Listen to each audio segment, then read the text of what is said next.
been illegal in Colorado since December to text while behind the wheel, but that doesn't keep countless people from doing it. Most will even admit it is risky, but tonight we'll show you just how dangerous. CBS 4's Paul Day live in Englewood tonight. And Paul, you partnered with a driver education company to test drivers' reactions. Yeah, we got some very interesting reactions, Jim. Now, a quick viewer's guide to this story. Don't expect a lot of fender dents or squealing tires. No, instead, concentrate on the facial reactions of these drivers as they try to text behind the wheel. Why get behind the wheel All right. and risk this? Oh. If I hear my phone get a text, I check it. And I'm guilty of that. Jessica Phillips and Chris Gallegos I think everyone does it. are among a handful of texters. I have the Palm Pre. We've recruited them to see their reactions. The first part of this exercise is what we call a crash avoidance exercise. Our partner is Ron Langford, founder of Master Drive. Some of these volunteers are surprisingly confident. Listen to Baker Machado. I've gotten good to the point where I know where the buttons are at that I can text while I'm driving, which is probably very frightening. I should never admit that.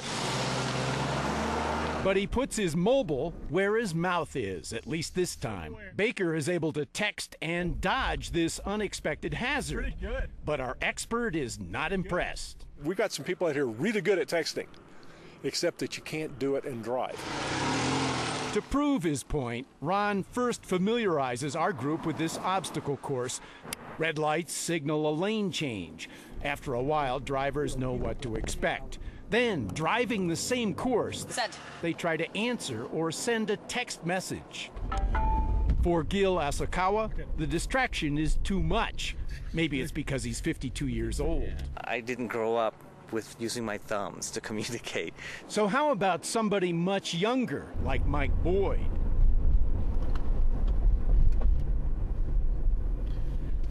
Okay. I got the cone. It gets worse. You have zero reaction. Response is horrible. Eye-opener? Definitely an eye-opener. It's also a wake-up call for Chris. I was texting with both hands, and it's pretty hard to get control of the car all of a sudden. Jess struggles too. She tries to read a text message as she makes an avoidance maneuver. Okay, so what was that like? That was not good.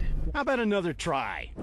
Oh, what is the name? Oh. Yeah, my heart this whole time has been jumping through my chest. Like, I just feel like I don't have the attention span to do both. And remember the cocky Baker?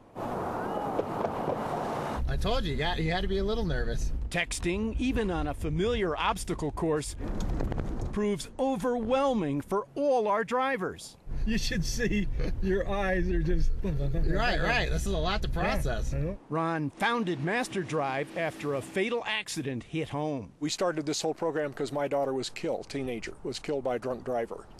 Texting is more dangerous than drinking and driving.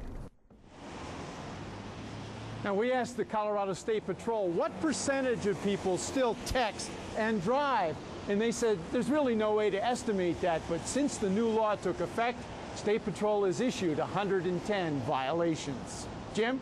Hope it makes a difference. Paul, thanks. And of course, texting is just one of the many temptations that can take our focus off the road. So how do we eliminate driving distractions? Alan Janae answers that good question coming up tomorrow night at 10.